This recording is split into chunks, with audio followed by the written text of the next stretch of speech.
Swinburne University of Technology. Hi, I'm Professor Gilly Salmon. I'm going to talk to you a bit more about the five-stage model. Just before you do your storyboard, you might like to review the ideas of the environment around the five-stage model because it will help you to put things in the right place when you start storyboarding.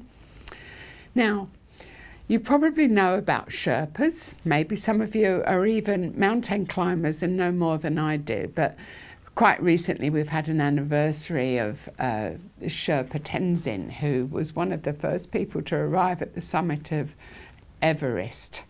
And I think when we're designing for learners going through the scaffold of their course, they often look right up and think, oh my goodness, look how far I've got to go. And if you look straight up, it looks a very long way. Whereas if we break it down into small stages, they're much more likely to be successful and engaged all the way through. But they do need a Sherpa. They need someone to walk along with them, to help them with understanding the environment, to make sure that they're successful in their learning achievements. So if we think about stage one, when they just arrive at the foothills of the mountain, they come in from different places, perhaps bringing baggage on different vehicles with different experiences. And somehow we need to bring them together into this very special online experience. We need to help them to feel comfortable in the environment. We need to make sure they've got some of the right equipment. And that's the role of the Sherpa at that stage.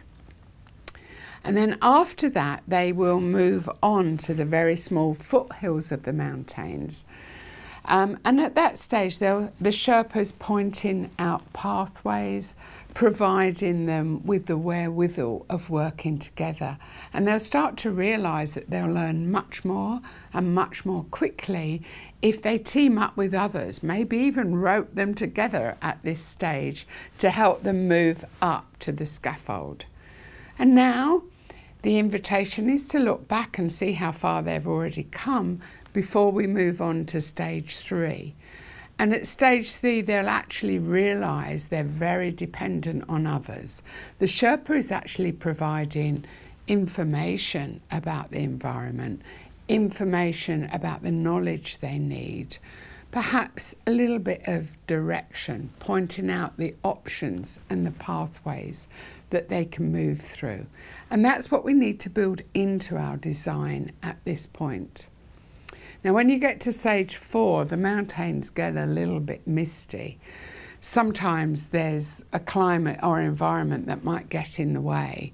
And they will need more knowledge than they had before from the Sherpa to help them understand what they need in order to go towards the summit, to plan for the assessment that might be involved of actually reaching the summit, enable them to see that the ropes that they need might be a little bit different from what they thought. So they'll need lots of feedback, lots of help.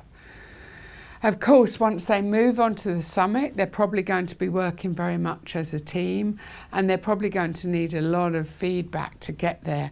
But what a view when they get there, both of the journey they've been on and of the future. And that's something that we can use throughout the mountain climb to encourage them, to support them, to enable them. And that's the role of the Sherpa.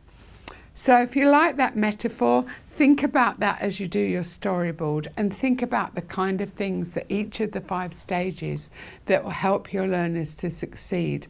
And when you're walking alongside them, they'll actually benefit from the Sherpa's knowledge as well as from the actual environment that they're learning from. So good luck. Don't forget the Sherpa.